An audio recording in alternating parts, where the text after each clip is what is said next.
hybrid model. Now, isn't that a cool way to Well, he wants them to go on offline. He wants them to open up retail stores. He wants them to. Retail stores anyway. How many retail stores do you have? Are they? So, Quick Teller. They have Everyday payments made easy. With critical focus on the Nigerian economy, we see the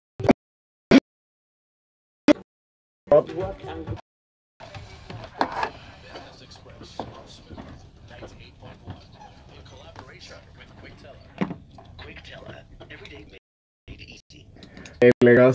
You're listening to Business Express 91. Thank you, Valentine. So, real quick, the market again was down by 0.12%. 70 is where we closed. Market cap still at 14.7 trillion naira. So far this year, we're up by 6.6%. 13 gainers, 26 losers. Gainer, yes, by 9 close. MPF Microfinance Bank was the top loser, down by 8%, closed at 1 naira 84 kobo. We are still at 363 on the parallel market. So the first thing we're going to be looking at, Lagos, is another article from Fisayo. Brings up the numbers and how online numbers aren't as big as reported by the market. Only about 600,000 debit cards used for transactions. I think that the global economy is still largely cash-based. I watched an interview with the MasterCard CEO, I think a few months ago, where he was talking about the fact that 80% of global transactions still happen offline, still cash-based, and that 1% in Africa. So yes, you've got a proliferation of debit cards, but even in Nigeria, I doubt that we have up to 20 million debit cards. So I don't think it's everybody that owns a bank account or that's verified to own a bank account that has debit cards in the first instance, or has some kind of online payment thing there. Again, there's a trust deficit.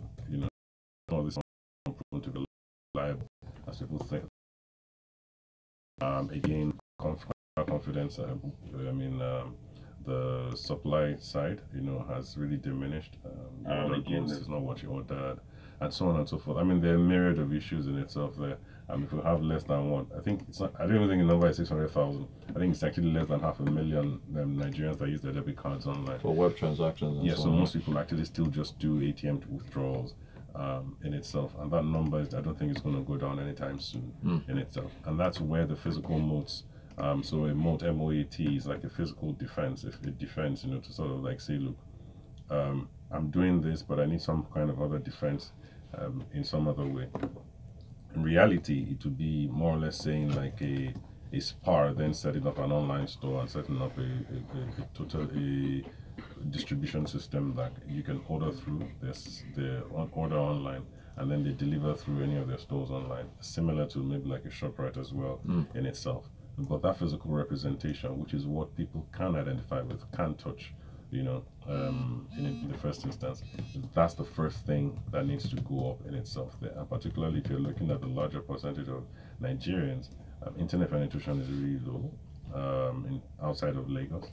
I think one of the other stories talks about how Nigerians is taking fiber optics, through to some of the other parts of the country in itself. So I think it's the only strategy for them to survive. In any case, Udala was already opening physical stores, so I think it's for them to consolidate on that, whereas then they now have an online interface.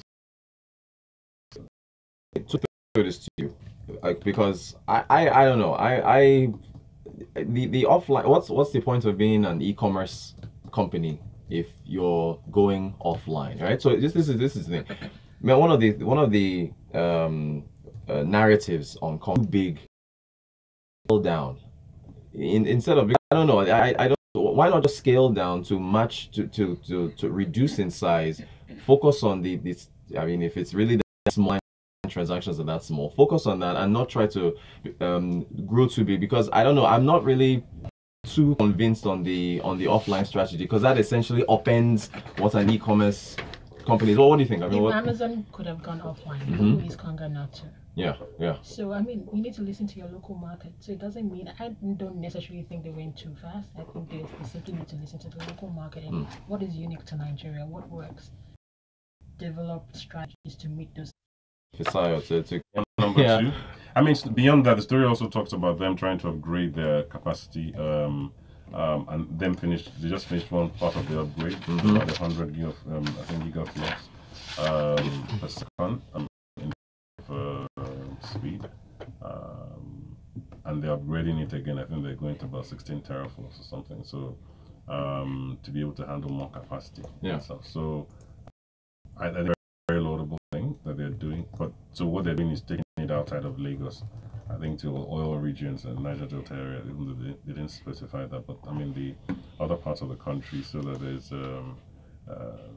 they can terminate there, and it's easier to carry traffic, and ultimately it should make access at least for them.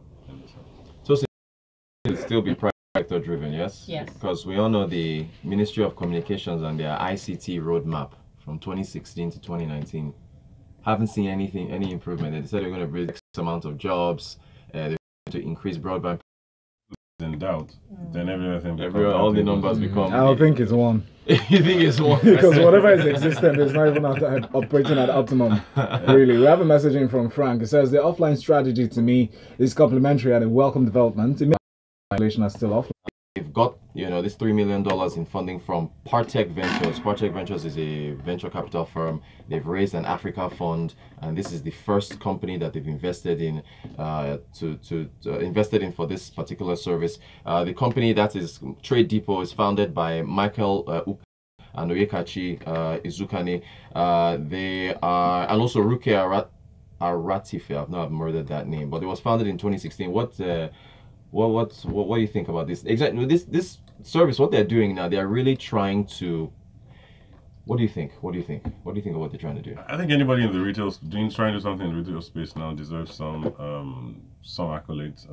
It's a tough space.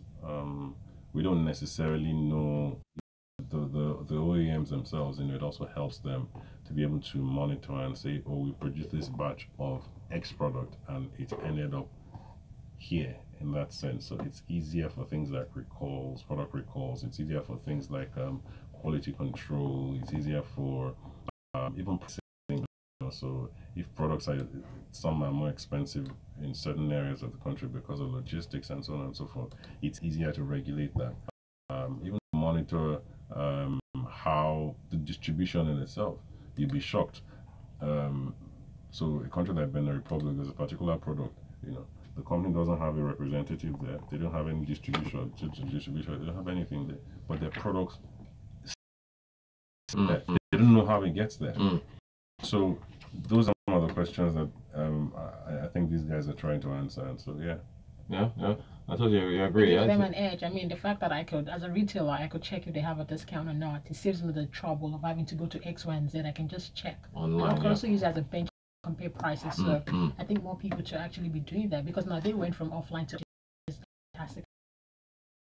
So Lagos again, that's TradeDepot, that's manufacturers and retailers to see exactly what's going on in the supply chain for FMCGs. All right, real quick, only about a minute left. IBM is introducing something called Trust Chain, which is supposed to be a X, Y, and Z. Besides it just being Bitcoin or your new and your right. So I think this is genius, and there's a market for it. Yeah. So imagine you going to the market and you just want to buy, or even in Dubai, you want to buy a piece of gold. I can actually verify on my own without relying on the seller. Taiwo has never been excited about blockchain. Because I love blockchain. There's little love lost between people and that. But it depends on people putting the right data. Yes, that's true. Yeah. That's all right. Thank you very much, Ubomachidozie and Bolariwa for your message as well. We're out of time. Coming up next at 7 o'clock. Thank you so very much to your special guest. Yes. Tosin and Tosin from Taiwo. Money Africa. Yes, Money Africa. Of course, check them out. All right. Coming up next is Frankly Speaking with Muyiwa Afolabi this morning. Remember at 7:30, freshly pressed 91. Business Express on Smooth 98.1. Well done. I love you always